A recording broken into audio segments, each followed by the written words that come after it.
Hello, ACDA Eastern Region. My name is Amanda Hanzlik.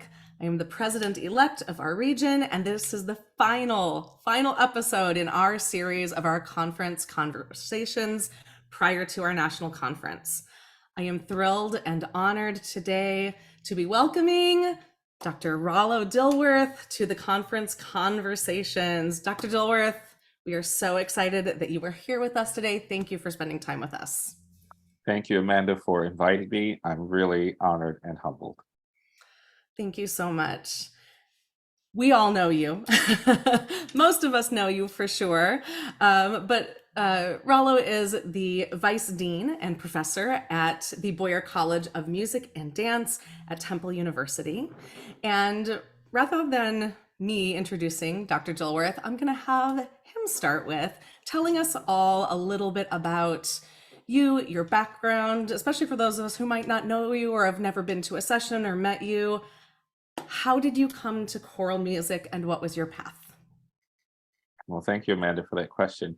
So I started out in choral music like many people, I think, who are currently in the field, and that is being in an elementary children's choir program. I was so fortunate to have an amazing elementary choral teacher who, for whatever reason, saw some potential in me and nurtured me and took me under her wing and really allowed me to grow as a singer, as a young piano player, but also as a young arranger when I didn't even quite know what that was. And it was through that kind of support, along with my family and other music teachers that were in my choral director's circle, that really helped to guide me. And I went on through high school, continuing to work with choirs, sing in choirs, went to college, got my undergrad in music education, became a middle school vocal and general music teacher. And from there, went on, got a master's degree, got a doctorate, and continued to teach young people in community choir settings, working with church choirs as well, which I've been working with since I was 12, and also started teaching at the college level, which has sort of been my career and trajectory for the last 25 years or so. And it has been an absolute joy. That's amazing. Can you also touch a little bit on the compositional side of your career? Because clearly that is something that you are extremely well known for, in addition to your teaching and conducting. Sure. I can remember as young as age 11, just writing my own songs. Uh, I often tell people the story of me taking my choral sheet music home from choir rehearsal and altering the pitches, altering the rhythms, and even altering the words or writing new words, really just out of curiosity more than anything. And I had no idea that I was arranging, but my Right, teacher came to help me realize that. And right. it's something that I just enjoyed doing tremendously. And it really, those skill sets came in handy when I was started my career as a middle school music teacher, Of particularly as a course. chorus teacher, because I found myself creating arrangements, Hmm. changing things for my students so that it would accommodate their voices and really, in many ways make the music more relevant and meaningful for them. And I never thought that I was going to make a career out of it. I was also writing original charts for my church choir, and everything just kind of came together. And I realized that composing for very specific pedagogical purposes to meet very specific musical objectives in the classroom became something that I grew more and more passionate about, and to this day I still think about that as I write music for singers and for instrumentalists. That's great. So please tell us about your choir. Tell us about the choir that is coming with you to Cincinnati. Um, what makes this group unique? And what would you like us to know about them? Sure. Well, thanks. This particular group, we've called it the Temple Performing Arts Collaborative, and Mhm. we created that name because it really is all encompassing. Several times a year, um, the choirs collaborate together, various groups of choirs. We have a number of choirs on campus, and sometimes with orchestra, sometimes with wind symphony. And it seemed very appropriate because we were working on a project called Weather, a piece that I wrote, in which there were members from multiple choirs plus members from the wind ensemble, all collaborating together on this I think, very interesting and powerful social justice piece that we give ourselves a name, or that we sort of brand ourselves. So this choir will actually be made up of members of the concert choir, conducted by Paul Reardon. So he will be on hand to assist with this presentation. Neetu Sandaya Hart is our associate director of choirs, and her university singers are involved. Yours truly conducts the town and gown choir called the Temple University Singing Owls. So there'll be members from that choir as well, from 3 different choirs, Love it. plus members from our wind ensemble conducted by Dr. Patricia Cornett, and she will be on hand to do some conducting as well. So we're all kind of going to be working together collaboratively for it. So that's why we're called the Temple University Performing Arts Collaborative. Yeah. So part of the session will be just about the process of collaboration, but then of course Right. a good portion of the session will be devoted to this particular work that we're all collaborating around. Right. Can you give us a little hint about this piece about weather? I know you Yes. probably don't want to give too much away, I'll give but a a little lot of hint. us will not be there. So just the Okay. overall kind of programmatic feel or ideas behind Sure, weather. sure. So I must give a shout out to the College of New Jersey and John Leonard and Eric LaPrade, who is in charge of bands there, and Colleen Sears, who is head of music education, because they commissioned this piece. It is based on a 28-line poem called Weather Mhm. by Yale poet Claudia Rankine. And Claudia, Professor Rankine, wrote this poem within days following the murder of George Floyd. And the poem was published in the New York Times. And we were able to get permission to set this particular poem to music. And so the poem not only speaks about marginalization and discrimination, but it also speaks about what happens when all of us are under the pressures of a pandemic, and what we perhaps can learn as lessons moving forward as citizens in order to make our communities a better place that is free of discrimination, free of prejudice and racism and marginalization. So there's a lot packed into this 20-minute long piece. But Okay. we hope that it will be a very meaningful and relevant musical offering for our conferees. I am positive that it will be. Absolutely. Are you giving a performance of this set and you know, this presentation in your own community, or have you given a presentation of it in your own community prior to Cincinnati? Yes, we actually performed it. The world premiere by the College of New Jersey took place in October Okay. and November of 2021. Okay. Fast forward to April of 2022, last year, Temple University performed the piece here on campus. And Okay. just last week, we did 2 more performances to kind of Good. retool and to fine tune some things. We're not bringing the full wind symphony because of space constraints Sure. at Sure. the convention. So I've actually rewritten the score for a Hmm. chamber version.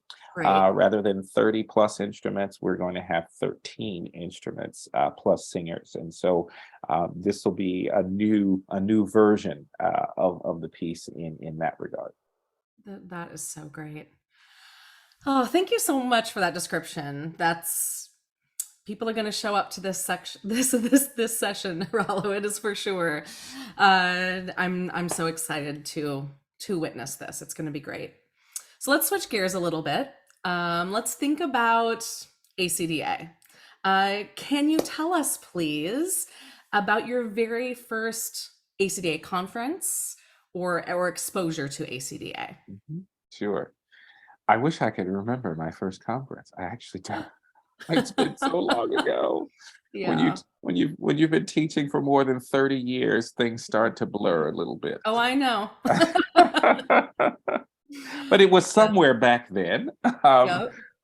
at the state level and at the national level that I first Mhm. became connected with ACDA. I've been a life member of ACDA for a very long time, and so that's probably why I just don't quite remember. But it has always been an organization that has. I think been incredibly helpful to choral music educators, not just in the United States, but as you know, around the world. There are many Mhm. people from countries beyond the U.S. who look to ACDA as a source, particularly for great repertoire and for Mhm. great interest sessions around repertoire and around pedagogy. Absolutely. So it's been great to me through ACDA. I've had the honor of conducting a number of all state choirs sponsored by ACDA, and also two national choirs. Wow. I've conducted the National Middle School Choir. I think that may have been 2011 or something like that. Okay. And I do remember 2017. I co-conducted with Francisco Nunez the National Multicultural Honor Choir. That was in Oh, that's Miami, great. and I think the 2011 conference was in Chicago, if I'm correct, Okay. or 2013, something like that. Yeah. So it's really been a joy and a Mm. pleasure to be a part of this organization. And it has allowed me a platform, Mhm. not to necessarily advance my career because that's not important to me, but it has allowed me a platform to send forth my voice as a composer, and probably more importantly, to send forth the voices of the poets that I often use Mm. for for my compositions. Thank you for that answer. Is there a concert or a session that you're really looking forward to attending in Cincinnati? Oh, that's a good question. I'm I looking know forward to there's so many. yeah, I'm looking forward to just seeing people, first of all, but, Same. my gosh, I can't wait to hear the Jason Maxford I know. singers. I I mean, know. for those of us who remember the Kansas City, conference in which, the Aeolians, Yes. people say broke the convention. Well, Mhm. I would imagine my friend Jason is probably under a lot of pressure now to recreate that experience Right. on a professional level with his professional Right. choir. But and I'm sure it'll be great no matter what the program. But uh, Yeah. I think a lot of people are looking forward to hearing more of Yes. the wonderful work that he's doing. Yep, I agree very much. And I'm also really excited to see some of our colleagues, our ACDA choral director colleagues who sing in that group, Okay, okay, perform in that concert, just we're going to see them in a whole new capacity. And I yeah. just I love that element of that group as well. Mhm. So Yeah, yeah, I it's agree. Yeah, yeah. Speaking of colleagues, I should also at least shout out and say how excited I am. There's a record number of Temple faculty and alums who are presenting at this conference, there and are so I am really excited about that, and will be making my way to to all of all of them. those sessions Yes. to show my support. So Yep. shout out to the Owls Yes. for their Go Owls. presence at this concert. Yeah, for this at this conference. Yes. I love it. Oh my goodness. Well, Rollo, we've reached our lightning round. So Okay. everyone in the conference conversations have done this round. So fast. First thing that comes to your head, okay? Okay. All righty. What is your favorite piece that you have programmed this year? Oh gosh. I Um, know. It's the worst. Probably, yeah. I just go back to the most recent, a piece called Harriet Tubman that I wrote. Just did it last weekend with the Colorado TTBB All State, and they rocked it. That's awesome. What is a piece that you've programmed recently that you cannot wait to do again? Oh gosh. Hmm. Um, A piece that's going to be on the Elaine Hagenberg's reading session called Measure Okay. Me Sky. Oh my gosh. Mm. She's asked me to come and conduct it for her reading session. I think it's on Thursday. Yeah. Yay. And I'm gonna, yeah, it's, oh my gosh, it's magnificent. Okay, awesome. Okay, this question might be a little controversial.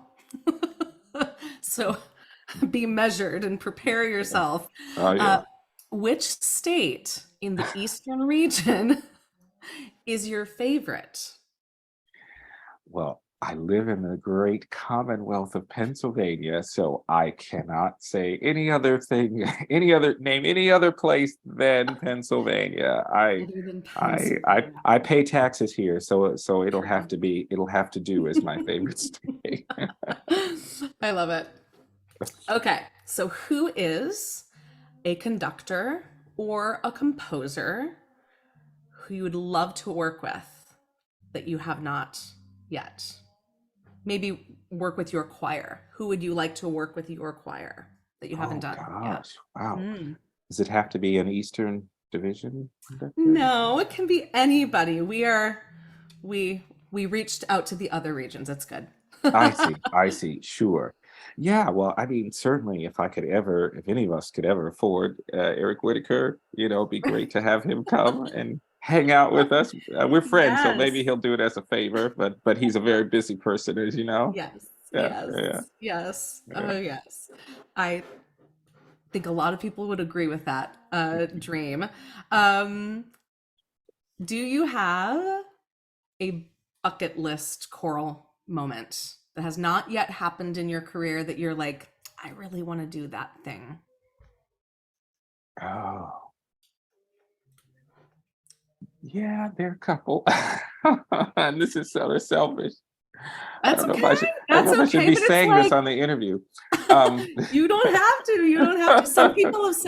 Some people have said their dream, their bucket list is to conduct an all-state choir. Some mhm, people, their mhm, bucket list has been to conduct and perform a specific piece that they uh-huh. love and that they've Yeah, dreamed about. Like it's yeah, it's kind of compositionally specific. So it can be yeah. anything. Yeah, yeah. Well, interesting that you mentioned Allstate because that is the bucket list.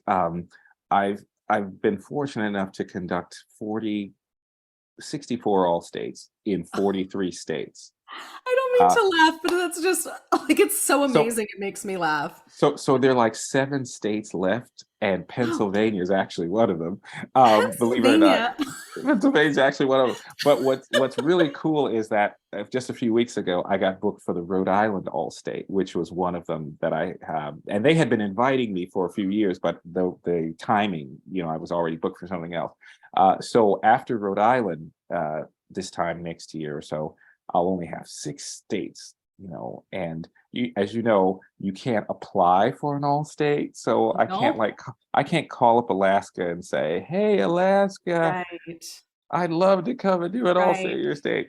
So So I've got. Alaska, if you're listening, I, Pennsylvania, I didn't if mean to you're make this listening, I didn't mean to make this a plea, but you and, guys, we can do this. there- I love it. yeah, I yeah. There are a love few it. more in the That's Northeast too. okay. Like What about Connecticut? Oh, I've done Connecticut, but I haven't done Okay. like Vermont. I don't think Okay. Vermont Vermont, let's or New go. Hampshire or Eastern something. region, let's go. Yeah, but that's all right. That's all right. It's But okay if that's it doesn't amazing. happen. But if before I keel over, Yes. I've made all 50 states, done all states and all 50 states. That would be I cool, love that. but not absolutely necessary. But it is a dream. Oh, that would be really cool. I love that. I love that bucket list. Okay, last question. Okay. And this might be a little controversial as well. Okay. We've had very defined answers to this one. We've had one wishy-washy person. I'll let people go back and watch these conversations and see who it was. But are you, Rollo Dilworth, law-based minor or dough-based minor? I know, it's like ridiculous. Okay. Well, if I had to choose one of Okay. those, Okay. and I'm a music ed guy. So I would go law based, but I will put this in. Okay. I am a fixed dough person. Mm, And so obviously that changes one's perspective on every single key signature, right. whether it's major or minor or modal. But if I'm just sort of looking through the conventional lens, I Uh-huh. will go law-based minor. Okay. Excellent answer. All right. Dr. Dilworth, thank you on behalf of the Eastern region. Thank you for spending time with me today. Thanks, So we can, Amanda. yeah, you're welcome. So we can all get to know you a little bit better, get to know your choir, hear about weather and your collaborative. We are so excited to see your work and this big collaboration that Temple University has put together. The Eastern region is really thrilled for you, proud that you're in our region, and thank you so much. And we'll see you in Cincinnati in 5 days, 4 days. Oh my, 4. Oh my goodness. Okay. All right. See you All right. soon. Thank you so much. Bye-bye.